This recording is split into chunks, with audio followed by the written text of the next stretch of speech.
E agora, né, ele montou aí uma acareação entre o Banco Central, né, o BRB, o Banco Regional de Brasília, e o Banco Master, representantes, né, do Banco Master, para ver para analisar o processo de liquidação do Banco Master. O que aumenta o escândalo, porque o Alexandre de Moraes foi acusado justamente de pressionar o Banco Central, né, o Galípolo, que ele foi lá e liquidou o Banco Master, pressioná-lo para que ele não liquidasse o banco. Né? Outra coisa também que, embora não tenha sido comprovado, se comprovado é um escândalo muito grande, porque ele estaria defendendo o dinheiro da família. Né? De qualquer maneira, é um escândalo gigantesco. Né?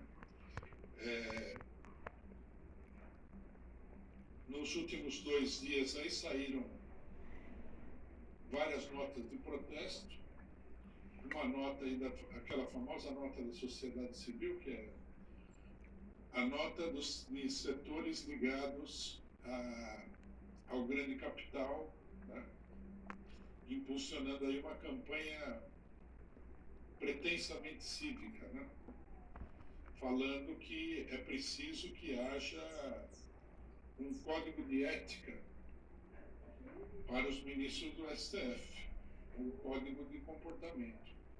Proposta essa que já havia sido levantada pelo atual presidente do STF, o Fachin. Né? Não é por acaso que ele levantou a burguesia, que deu poderes extraordinários ao Moraes, né? Uma vez que esses poderes já tivessem cumprido seus objetivos, não vê com bons olhos a continuidade de poderes extraordinários. Então, né, vários setores escreveram aí uma carta apoiando essa iniciativa e falando que, trocando em miúdos, é preciso conter, né, a loucura dentro do STF. Os bancos publicaram uma nota também defendendo o Banco Central, a ação do Banco Central na liquidação do Banco Master, e se colocando contra qualquer tentativa de reversão dessa liquidação. Então, as coisas estão nesse pé, que é um escândalo gigantesco, não há a menor dúvida. Né? Os próprios acusadores agem para diminuir o impacto do escândalo, porque logicamente, eles não querem, né? Existe um provérbio britânico que diz o seguinte: não jogue a criança fora junto com a água do banho. Né? Então eles querem jogar a água suja do banho, mas preservar a criança, porque a criança seria o STF. E a água suja seriam os excessos, entre aspas, né? Porque não são meros excessos, é uma arbitrariedade que faz parte da própria natureza do STF. Mas eles querem preservar o STF, isso aí é dito em todos os documentos, e eles inclusive apontam que coibir, né, o que eles consideram como excesso seria uma medida necessária para preservar o STF. É lógico, porque o STF é um órgão que responde diretamente ao grande capital, né? Que está, nesse momento, fazendo campanha contra a ação e as atitudes do senhor Alexandre de Moraes. Eu queria pegar aqui, sobretudo, queria fazer uma análise, né, da situação e tocar em alguns pontos polêmicos que têm sido levantados, aí, principalmente pela esquerda. Primeiramente, nós temos que analisar o seguinte: qual é o significado desse escândalo para o futuro do senhor Alexandre de Moraes? Né?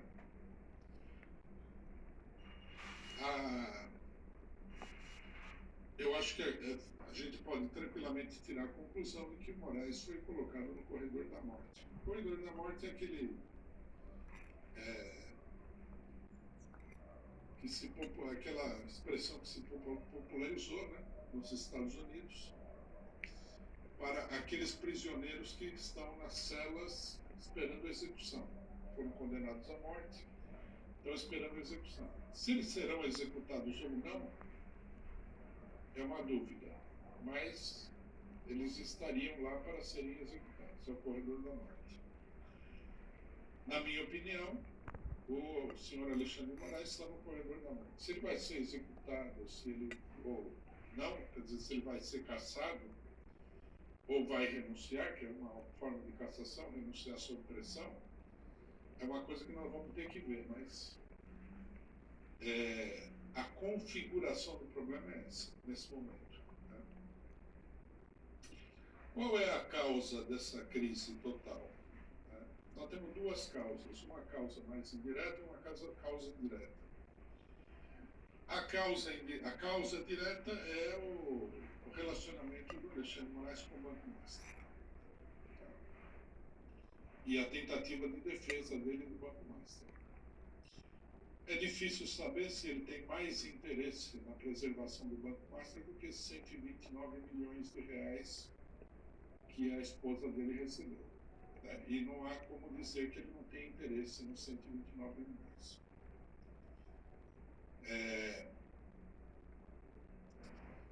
E também não há como saber se são apenas uma maneira curiosa de colocar o problema, né? Apenas 129 milhões de reais. É muito dinheiro para qualquer pessoa. Ou se ele tem mais interesse na questão do Banco Master do que veio à tona até agora. É uma questão, né, para se saber. O inquérito do Banco Master que está correndo sobre segredo de justiça poderia esclarecer essa situação e, portanto, né, o mais natural de todo mundo, mas ninguém está levantando essa reivindicação, é que o inquérito seja transparente. Porque ali no inquérito estão todas as falcatruas do Banco Master. Por que o Toffoli colocou o inquérito sobre segredo de justiça? Qual seria a explicação? Qual seria o motivo para se fazer isso? Não há explicação nenhuma. Né? O banco está dando aí um prejuízo de mais de 60 bilhões de reais, é um prejuízo gigantesco, e, portanto, né, a sociedade brasileira teria todo o direito de saber o que aconteceu com esse banco, o que eles fizeram, quais foram os esquemas, para quem que eles deram dinheiro e tudo mais. Né? Mas nós não sabemos. O segredo de justiça ele virou o arroz com feijão dos inquéritos do STF. Né? Nós, por exemplo, estivemos no processo das fake news, né? E sobre segredo de justiça. Então, nós temos pouca informação sobre o nosso próprio processo. E há vários outros processos que correm da mesma maneira. É irregular, é antidemocrático. Né? Para o processo correr em segredo de justiça, precisaria haver uma razão muito forte. Não basta alegar isso ou aquilo. Então, o Alexandre de Moraes saiu em defesa do banco. E aí, ao sair em defesa do Banco Master, ele se chocou com o conjunto dos bancos, os grandes bancos. O Banco Master, não é quente não, Rogério? apesar do prejuízo de 60 bilhões, é um banco pequeno, né, perto de bancos como o Itaú, como o Bradesco, né, como o Santander, que são bancos gigantescos que atuam no Brasil. Os grandes bancos, né, vendo a situação do Banco Master, previram aí o prejuízo, né, e correram para impedir o desenvolvimento da situação. E o ataque ao Alexandre de Moraes está relacionado com esse Banco Master. numa discussão que apareceu, acho que no próprio jornal o Globo, o Alexandre de Moraes teria dito que os bancos grandes estavam perseguindo o Banco Master porque ele estava pegando uma fatia do bolo, né? O Banco Master ele teria 1 ou 2% do mercado bancário, que é pouco, mas é o suficiente para acender a luz amarela ou até vermelha junto aos outros bancos. Os bancos, os grandes bancos, na realidade, eles têm por volta de 90% do mercado, né? E o resto é dividido aí entre uma quantidade gigantesca de pequenos bancos. Quer dizer, o sistema bancário nacional é o monopólio de um punhado de bancos, né, que controlam esse sistema. E, logicamente, não vão permitir, primeiro, que ninguém transfira para eles prejuízos advindos de negociações que eles não têm controle. E segundo, que a pessoa procure abocanhar uma parcela maior do que o que ele tem direito. Essa é a causa imediata do problema, né? A causa indireta é que o poder imperial do senhor Alexandre de Moraes perdeu a razão de ser, né? Principalmente diante da condenação do Bolsonaro e do acordo que foi feito entre o STF, o governo brasileiro e o Trump para levantar a Magnitsky e, por outro lado, né, diminuir a pena do Bolsonaro e de vários outros setores implicados no processo do golpe de Estado. Quer dizer, depois de toda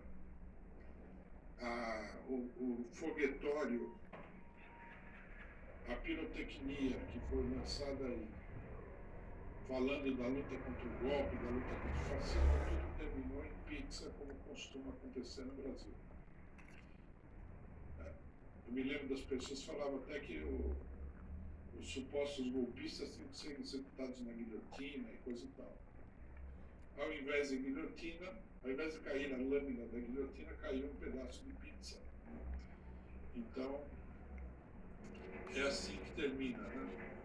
As grandes causas impulsionadas pela burguesia terminam, em geral, assim. Como o Alexandre de Moraes, né, rendeu-se à pressão do Donald Trump e, portanto, do bolsonarismo, ele se transformou numa peça já obsoleta. Bolsonaro está fora da eleição, isso dificilmente será revertido, né? Nada impede os bolsonaristas de tentarem, mas está um pouquinho fora de perspectiva que ele consiga fazer esse milagre da reversão da pena, da reversão da cassação dos direitos políticos dele. Então, né, o poder imperial que foi atribuído ao Alexandre de Moraes e que tinha a ver com a luta não contra o golpe, nem a luta em defesa da democracia, nem nada desses contos da carochinha que a esquerda brasileira, uma parte da esquerda brasileira adora, mas com a manipulação das eleições de 2026 que se aproximam, ou seja, tirar o Bolsonaro do páreo abre caminho para um candidato controlado pelo grande capital, né, que seria a solução para os problemas brasileiros. Esse candidato controlado pelo grande capital, ele teria como função levar dentro uma política de terra arrasada na economia, privatização do que sobrou das empresas estatais brasileiras, liquidação ainda mais profunda, mais cabal dos direitos trabalhistas, né? Ataque à aposentadoria e assim por diante. Então, essa função já teria sido cumprida. Bolsonaro passou o bastão para o seu filho, Flávio Bolsonaro, está fora da eleição e o caminho está aberto para uma candidatura mais amplamente identificada com o grande capital e apoiada pelo próprio Bolsonaro. Essa candidatura poderia ser, eventualmente, até o próprio filho do Bolsonaro, que tem feito vários acenos ao mercado financeiro. Então, quer dizer, as causas da crise são essas. O prejuízo do banco, ou alguma coisa dos bancos, a tentativa de um banco de inferior qualidade, né, perto dos grandes monopólios, de tomar conta de uma parcela do mercado que os monopólios não estão dispostos a atribuir a ele, né? E, em segundo lugar, o acordo e a perda de função do poder imperial do Alexandre de Moraes. Bom, aqui nós temos que entender uma coisa importante antes de prosseguir na explicação daquilo que nós estamos procurando esclarecer aqui. Nós temos que entender, isso eu acho que é uma coisa que a esquerda brasileira tem uma dificuldade gigantesca de entender, que é o seguinte: o regime político brasileiro ele é dominado pelo grande capital, em primeiro lugar pelos bancos, justamente esses que estão atacando nesse momento o Alexandre de Moraes. O regime ele não é democrático no sentido de que qualquer um possa governar o país, né, ao seu bel prazer. Você pode até governar o país. Lula foi eleito, governa, mas não governa da maneira como ele gostaria de governar. Ele governa sob o controle do grande capital. Sempre foi assim. Né? Esse quarto mandato do PT, ele ilustra isso daí de uma forma ainda mais contundente. Porque o primeiro mandato do Lula foi muito controlado pelo grande capital. O segundo e terceiro, né, devido ao fato de que houve um grande ascenso da compra de commodities no mercado internacional, que beneficiou o Brasil, principalmente com a venda de minério de ferro bruto para a China, deu ao governo Lula uma maior margem de ação política e econômica. O Lula e a Dilma Rousseff, né, não chegaram a fazer nenhuma grande mudança estrutural, mas fizeram planos, impulsionaram os setores da indústria nacional, etc. E esse quarto mandato é o mais restritivo de todos. Né? O governo apontou o Galípolo, que é visivelmente um homem dos grandes bancos, para o Banco Central, depois de muito protesto contra o Roberto Campos Neto. Né? Aí entrou o Galípolo mostrou que o Roberto Campos Neto era apenas um amador. E ele foi lá e elevou a taxa de juros a níveis verdadeiramente estratosféricos, inclusive inconstitucionais, porque a Constituição de 1988 previa que os juros não poderiam estar acima de 12%. Então, quer dizer, esse setor que controla a política nacional, todos os grandes embates tiveram a participação desse setor, de uma maneira ou de outra. Né? Isso desde a época da ditadura, na realidade. Foi esse setor que organizou a derrota das diretas já, que deu sustentação ao processo de transição da ditadura, que organizou a eleição do Tancredo Neves e José Sarney no colégio eleitoral, que deu suporte ao governo Sarney, que elegeu Collor contra o Lula, que elegeu o Fernando Henrique Cardoso, que apoiou a política de destruição nacional do Fernando Henrique Cardoso. Né?